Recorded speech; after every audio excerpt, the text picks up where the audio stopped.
अश्व धावले रिंगणी तो अनुपम्य सोहळा अंगणी असं ज्याचं वर्णन केलं जातं तो रिंगण सोहळा।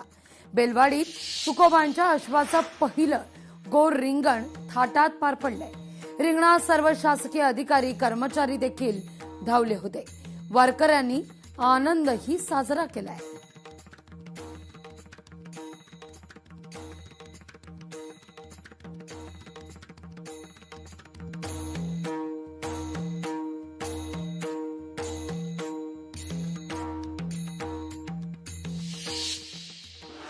तर सातारामध्ये माऊलींची पालखी लोणंद तरडगाव मुक्कामानंतर आज फलटणमध्ये येते।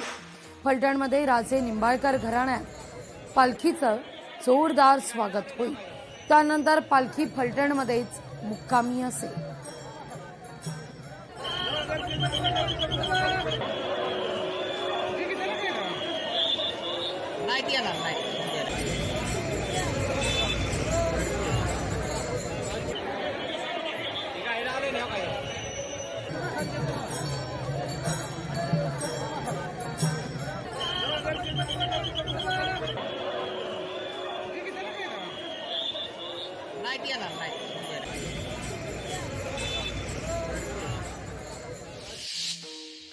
माऊलींच्या स्वागताकरता फलटण श्रीराम नगरी सज्ज आहे। वारकऱ्यांच्या सेवेकरता जय्यत तयारी करण्यात आलेली आहे। माऊलींच्या पालखी सोहळ्याचं आज फलटणच्या श्रीराम नगरीत आगमन होत आहे।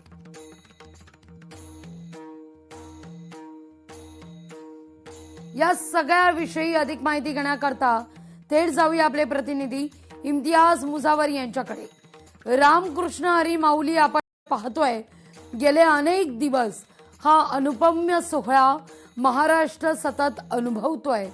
आज माऊलींची पालखी फलटणमध्ये विसावणार आहे। फलटण नंतर आता मात्र तो एक टप्पा जो माऊलींच्या पालखीतला महत्वाचा भाग म्हटला जातो, कारण तिथून असं म्हटलं जात आहे, एक आख्यायिका आहे की तो पंढरपूर मधला कळस मंदिराचा दिसत असतो आणि तिथून अनेक वारकरी धावत पंढरीच्या दिशेनं हे सुटत असतात। पण आता मात्र फलटणमध्ये माऊलींच्या पालखीचं साताऱ्यातल्या आदरातिथ्य स्वीकारल्यानंतर स्वागत होणार आहे। इम्तियाज, तरडगावच्या भक्तिमय मुक्कामाच्या अविस्मरणीय आठवणी घेऊन सगळे वारकरी फलटणच्या श्रीराम नगरीच्या दिशेने आज सकाळी 6 वाजता रवाना झालेले आहेत। एकंदरीतच मोठ्या प्रमाणात भक्तिमय वातावरण आहे। तुकोबा महाराजांची एक ओळ आहे की हरिमुखे म्हणा तुम्ही हरिमुखे म्हणा, पुण्याची गणना कोण करी।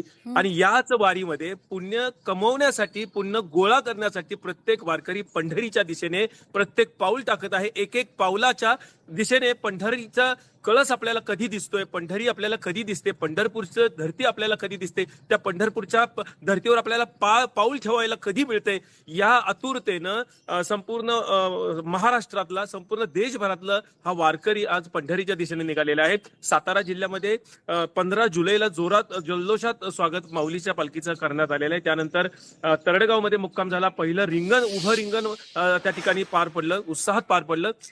आणि आता श्रीराम नगरी फलटण येथे ही माऊलीची पालखी रवाना होत आहे। त्या ठिकाणी रामराजे नाईक निंबाळकर, त्याचबरोबर माजी खासदार रणजित निंबाळकर, शमशेरसिंह निंबाळकर, संपूर्ण सातारा जिल्ह्यातील फलटणचं हे जे राजेघराणं आहे, हे राजेघराणं हे दरवर्षी वर्षानुवर्ष ह्या माऊलीच्या पालखीचं स्वागतासाठी त्या ठिकाणी आतुर असतं। आणि आज फलटणमध्ये 5 वाजता माऊलीची पालखी त्या ठिकाणी दाखल होणार आहे। संपूर्ण फलटण नगरी सज्ज झालेली आहे। एकंदरीत रात्रीची विद्युत रोषणाई फलटण नगरीमधले ते आकर्षणाचा त्या ठिकाणी एक केंद्रबिंदू ठरला होता।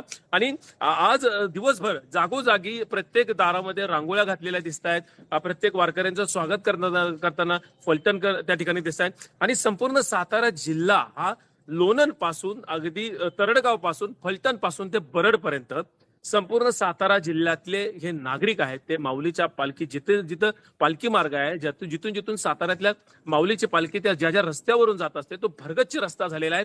म्हणजेच देहूआळंदीपासून ते अगदी पंढरपूर पर्यंत जिथं पालखी मार्ग आहे त्या ठिकाणी लाखो भाविक माऊलीच्या पादुकाचं दर्शन, माऊलीच्या रथाचं दर्शन घेण्यासाठी एक नजर का होईना पण माऊलीची पालखी आपल्याला दिसावी या आतुरतेने सगळे भाविक त्या ठिकाणी उपस्थित असतात। इम्तियाज, गेले अनेक दिवस तुम्ही माऊलींची पालखी असू दे किंवा तुकोबांचा पालखी सोहळा आमच्यापर्यंत पोहोचवतायत. या सबंध पालखी सोहळ्यामध्ये, या वारीमध्ये जात पात धर्म असं काहीही नसतं. प्रत्येक जण माऊली म्हणून या ठिकाणी संबोधला जातो. आज तुमचा जेव्हा मी वेश पाहतेय त्यावेळी मात्र कौतुक करावं असं वाटतं. माऊलींच्या या वेशात तुम्ही सुद्धा हे सगळं वारीचं चित्रण आमच्यापर्यंत पोहोचवताय आणि अभंगानं तुम्ही या सगळ्या रिपोर्टिंगला सुरुवात केली आहे. निश्चितच कौतुकास्पद म्हणायला हवं. हीच वारी आहे, हाच वारीचं संचित आहे, जी वारी तुम्हाला आतूनही समृद्ध करत असते. आतूनही अनेक वाटा आपण चालत तिथपर्यंत पोचत असतो. ही विचारांची वारी आहे, ही समृद्ध मार्गाकडे नेणारी वारी आहे. तुमचा काय अनुभव आहे वारीचं हे सगळं चित्रण करताना? नक्कीच लागवी, अत्यंत महत्वाचं तुम्ही बोललेला आहात की देव हा हिंदूंचाच असता तर हिंदूंच्या शेतात पाऊस पडला असता, आणि मुस्लिम समाजाचा असता तर मुस्लिम शेतामध्ये पाऊस पडला असता. आणि जर दोन असते तर एकाने पाऊस पडला असता आणि एकाने आग टाकली असती. याचाच अर्थ माझ्या शेजारी ही देखील हिंदू समाजाचं शेत आहे, तिथेही तोच पाऊस पडतो आणि माझ्याही शेतामध्ये तोच पाऊस पडतोय.